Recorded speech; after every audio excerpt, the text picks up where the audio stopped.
So Malcom, here we are. Finally. To be here. Like, he's actually going to be sitting on the couch in front of me. I look at all your different web videos on Instagram and I'm like, oh my God, they're always right on time. Thank you. Like, how did you always know this was your calling? So let me tell you this. I got into doing videos because I was in a really unhappy relationship.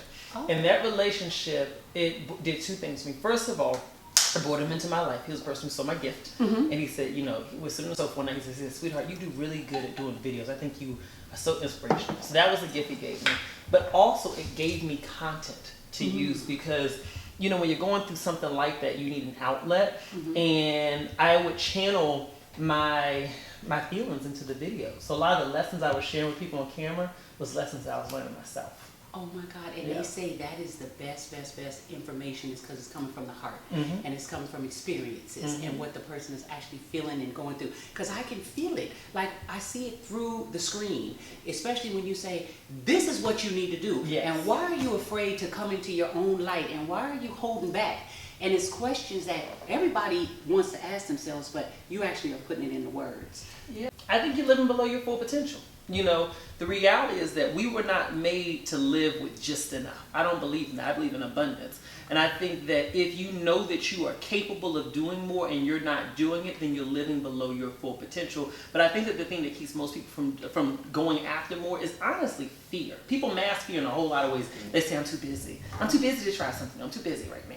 You know, or they have any other excuse, they procrastinate, but it really is fear. It's the fear of trying to have more. It's the fear of how will the people around me judge me if I start operating differently and start living differently. It's the fear of how do I deal with abundance. You know, I grew up with barely nothing. You know, I grew up like on the bottom ring of middle class. Like we were just above poor, but not quite middle class, right? So we were the just enough kind of household. And for me, one of my fears was if I have more, you know, you hear these songs like more money, more problems, all the other stuff. It's these myths that's taught to us that somehow or another having more is going to bring problems. So you condition yourself to be more comfortable with having just enough. And I think it's fear that keeps people from pushing beyond whatever their current limit is so they can live at their full potential. But I have to agree with you. I'm pretty successful. People would say, oh my God, you're on reality TV, you're all over the world, this is your 8th season, you've got all this going on, you've got 8 businesses, but at the same time, I find myself scared to post certain stuff or in fear, what is people gonna think? They already think that I'm this mean person and I'm not. Maybe I should wait. Before you know it, all this great content that could be helping people, I'm actually pushing it to the side, and by the time I get ready to post it, it ain't even relevant anymore, or I talk myself out of it and it's like, well, that was last month, that's old now. Let me forget Post it anyway, Jackie. Here's my thought. This is my thought. Everybody's not going to be a tribe, all right? So if only 1% of the world actually liked what you posted on a particular day or liked what you were doing in a particular space or particular platform, that's still 70 million people, over 70 million people, just 1% of the world. So when you think of it like that, you don't need everybody to be in your corner. I think that's the myth that keeps so many of us sort of paralyzed to being able to put ourselves out there is we want everybody to like it. And it doesn't matter if everyone likes what we're doing. What matters is, are we putting out something that's going to resonate with our tribe? Right? Because if you're not my tribe, I don't care if you like it or not, you're irrelevant. You just need your tribe to say yes to it. And 70,000 people are proof that this is what can happen for you. It's proof, it's a memory, it's a testimony for you to always remember whenever you have that fear. You're right. And just sitting here with you, I'm so excited. Do you have any siblings? I do. So I'm one of 6 kids. We're a blended family, but I'm one of 6 kids. Okay. Sisters, brothers, all brothers? So 3 sisters, 2 brothers. Yeah, so I'm the second youngest. My little sister Nia actually lives out here. She's a dancer and she does hair. So she moved out here. I actually forced her to move out here a year after I got here. I called her up and I said, Nia, so I got her a car when she graduated from high school. And I said, I'm moving your car here on XYZ day. And if you want your car and you want to drive it, you'll be here too. I said, I have an extra bedroom, you'll be in there. And she says, why? I said, because you want to dance, you can't do that where you're at. She was in D.C. Nothing wrong with D.C., but that's not where you do that at. And I said, so you need to come here, and if you don't like it, then you can go back home after a year. But you will be here for a year. Amazing. And she's been here ever since. She loved it. Yeah. She loved it. Yeah. See, and that's what I love about you is that you will make people not only face their fears, but sometimes you encourage them to go ahead and take a step out on faith. Take the leap. Let's talk about spirituality. Yes. When did you get involved in it? Have you always been spiritual? Yeah. And what do you say to people that is fighting with spirituality and trying to fit in with this whole Instagram craze and social media craze? So I grew up Baptist. My mother's a reverend. And so for me, what I wanted to do when I was a kid is I wanted to become a reverend. That was my thing I wanted to do. So my first job in college was I got hired by a foundation that financed on-campus ministries. And they said, we want someone who can go in and who can teach and can preach, but we want it to be very inclusive. We don't want anyone to feel left out in any way, shape, or form. And so they said, can you do this? I've never preached a day in my life. I've done offertory prayer and testimonies at church. I've never preached before. They said, doesn't matter. You don't have to preach, just be yourself. So I would do that, and I would go and I'd teach lessons like you are not your past. I would teach lessons like your future can be anything you want to be. It was very motivational, but I would tie it to spirituality. And that's what got me in it. And so, that's really the foundation of my beliefs, is that, I was raised in the Christian culture. That is the foundation of my moral code and how I interact with the world. But for me, I say this, I am in support of anybody, regardless of what your belief system is, as long as it is empowering you to live your best life. Take whatever path works for you. That's what we have to make sure that we remember. We have such good hearts. I can tell you're the same way, Malcom. We want to say yes to everything, but we can't. No, and I love that. What would you say to that person that's like, they right there at the brink of success, but they don't know really which way to go? What would you tell them? I would tell them, I'm a big person for focusing on what you believe you'll be excellent at. So if you got multiple options, then you need to focus on what am I going to be excellent? What can I do really well? Not what's the stretch role, not what am I going to have to work hard for, but what can I be immediately excellent at? Because here's the thing, excellence attracts excellence. So if you can focus on what can I do well now, then leverage that, hopefully you make good money from it too. And then you can use that abundance to then invest in the next area. But the problem is that people stretch themselves thin doing things that they're good at, but rather than giving the energy to the thing you're excellent at. You could make a fortune, literally, when you focus. Your fortune comes from your focus. If you remember nothing else, remember that. And I'm saying that to everyone who's watching. Yes. Your focus comes from your fortune. I'm sorry, your fortune comes from your focus. It really does. And I will say every single time that I've had a question within my business of what should I do, that I always go back to what can I do excellent right now. And I push everything else to the back burner and get that thing done first. When I saw that message, I said, he's speaking to me. Oh my God, Lord Jesus, he's speaking to me. I had been for the last 2 months, I'm gonna be honest with you, Malcom, feeling like, wow, so much good stuff is happening. I'm doing my shows, I'm doing this, I'm doing that. The show, season 8 of Basketball Wives is going good. I got this happening. My husband got promoted. My kids is doing this. Woo, everything's great. I feel like there's some stuff I'm missing. Why is that? And that's because, like you said, that key word, I'm spreading myself too thin. And I'm not excellent at doing 15 different things. I'm excellent at maybe 3 of those things. So why don't I focus on those? And that's what I think brought me back to where I am now. And that is, I'm only going to do the stuff, like you said, that I'm damn good at. And the rest have to wait. One of the things you have to remember, Jackie, is that how you got to this position in life, having all these businesses, having successful shows, all this, that is something within you that's attracting that. This is your birthright to be successful. And because that's your birthright, you're going to always attract opportunities. So it may say, oh, this is a good one, this is a good one, this is a good one. It's always going to be something coming to you. It's always. So once you can accept, I'm entitled to this. I don't have to grab everything that's here now. It's not going to go away if I don't grab it. I'm that, then it allows you to be more selective about what you say yes to. It's your birthright to be successful. This is not happening by accident, okay? No one has this kind of success consistently by accident. It's happening because it's for you. Accept that and walk in it. This is that point in the show where I want to know about you. So I'm going to give you the floor and I want you to just tell me about you. Well, I like to think of myself as an ordinary person who has chosen to live an extraordinary life. Because I think we all can choose to live an extraordinary life.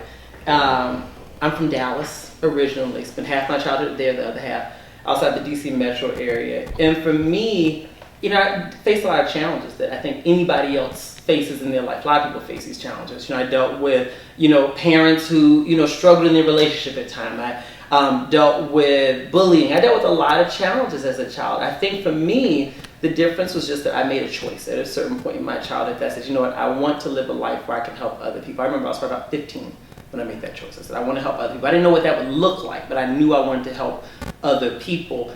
And I think that that's been sort of the hallmark of my path.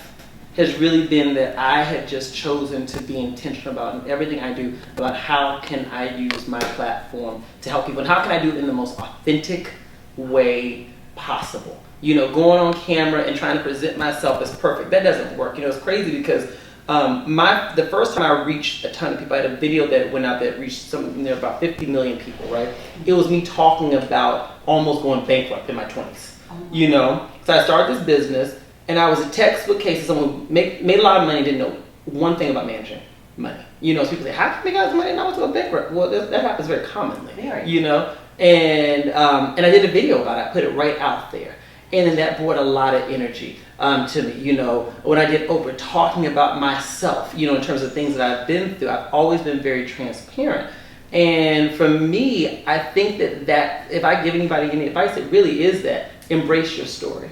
Whatever that looks like, embrace your story. Trying to hide your story, trying to make people think that it's something trying to make people think you don't go through anything. That's right. I think that literally sets the stage for you not to be able to live at your full self. Because there's a tribe of people out there who are going to identify with you that much more if they know your story. I honestly think even when I think about yourself, right, and I think about your show Basketball Wives, one of the things I think that resonates with so many people is the fact that they are seeing the example of how you all live. They're seeing your life. They're seeing the real you. And so rather they like every choice or they don't like every choice, they identify with you and they trust you because they know the real you. I think that matters. I always agree to add new people to my tribe because I think people say no new friends. I'm not a believer in that.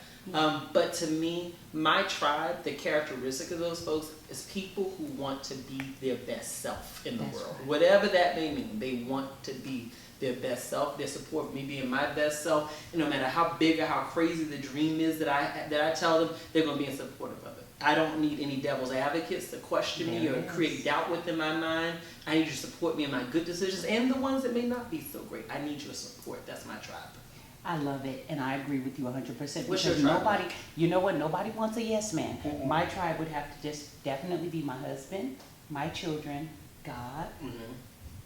A lot of people that's willing to tell me constructive criticism, because in the world that I live in, a lot of people want me to not just accept them, but they want to say, yes, I agree with you. And then if I say, no, I don't like that. No, I don't like it either. I want you to be honest with me and tell me, today, you're not living up to your full potential. Today, you need to stop focusing on Instagram and get on real stuff, real life stuff that you need to take care of. So my ideal tribe would be at least 4 to 5 people that would do that, and then maybe 4 or 5 others that have a good, kind heart that I have that can help me expand to whoever in the world that I have not reached yet. I'm trying to reach everybody, and I know I can't save the world, but help me to see the spots that I might be missing. So there's my ideal tribe. I love that. You know, for me, one of the things I had to recognize was being able to stay on track was one of the hardest things for me because I have so many ideas that are hitting me every single day. And so my friend Ernest, he's always on the road with me, and I hired him. I said, you do a really good job of keeping me on track. You really do. I was like, can we make this into some form of a job? So literally, I was on the phone with him on the way over. Every Monday we have our call, and then we meet throughout the week, and every morning he lets me know what my priorities are for that day. If you can't do anything else, make sure you do these 3 things. And I had to say, sometimes you got to create the role, and you're trying to say, this is what I need, because I can't be productive without this. Thank you, Jesus. That's right. I need it, because my mind's all over the place. Yeah, and you're very creative. I can tell you're an artist. And on top of that, you have a mission. And that mission is to touch as many people as you can. That right there is overwhelming in itself. It is. On top of being here and seeing so many different things that you can be doing. And we already said LA is a cesspool of being able to go out there and do so much. And we're high achievers. So I feel the same way as you. Sometimes I'm trying to do 50 different things. And you just need that 1 or 2 or 3 people that says, you know what, let's focus on this week. And that next week. And it really helps you stay on course. So true story, last week, I was overwhelmed. Because, and I'm sure you experience this too, when you start having success that's visible to people in whatever realm, other people come to you and say, can you work with me on this? For you, but one thing we will have is a conversation about my compensation, because it's vitally important that I be valued. Here's the word. Let me ask you, if you could date any celebrity in this world, who would it be? Well, if I had control over that, who would it be? What's his name? OBJ. Oh. Odell Beckham. Oh. He ain't on my team, but Ain't still, he beautiful? he's gorgeous. He is beautiful. He's- and yeah. a beautiful husband, Yeah.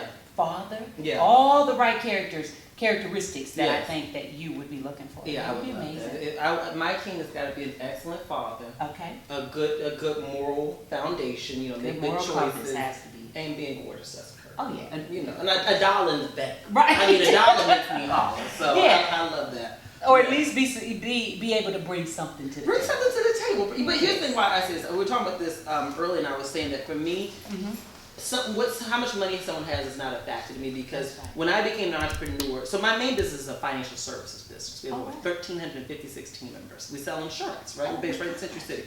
And for me, it changed the game for me financially, because when you start making a certain kind of living, you can't date and say, I need someone to make X, Y, Z amount of money, because you limit your pool significantly, right? Yes. So for me, it's not a matter of how much money someone has, it's a matter of mindset. Right. Are you driven? Are you motivated? That may manifest itself with $100,000 a year, it can manifest itself with $10 million a year. I'm not concerned with the manifestation, because incomes go up and down. I'm concerned with the mindset. That's what remains the same. And that's what I love about everything about what you stand for, Malcolm. Just like you said, it ain't even about the dollar amount. It's where's your mind at, where's your spirituality, where's your moral compass at. That's what's more important. And the same with me. People are like, oh my gosh, she's married to a gazillionaire. No, that's not it. Even if he was a post office man or just a regular job, I love the man that he is, the spirit that he has, the father that he is, the caring and giving soul that he has, the fact that he wants to see the next person outside of himself happy before It's his himself. spirit. Yeah, exactly. Because the reality is, once you're with somebody long enough, how much money they have, even how beautiful they look, Yes. that wears off. That wears When off. you're waking up at 6 o'clock in the morning, you smell their stink breath, you are not worried about. Listen, where do you see yourself in 5 years? Professionally, emotionally, everything. So 5 years from now, I will be 39. Wow. And so I will definitely live further out. So thinking like Calabasas. I'm actually looking for a house right there right now. I want some babies.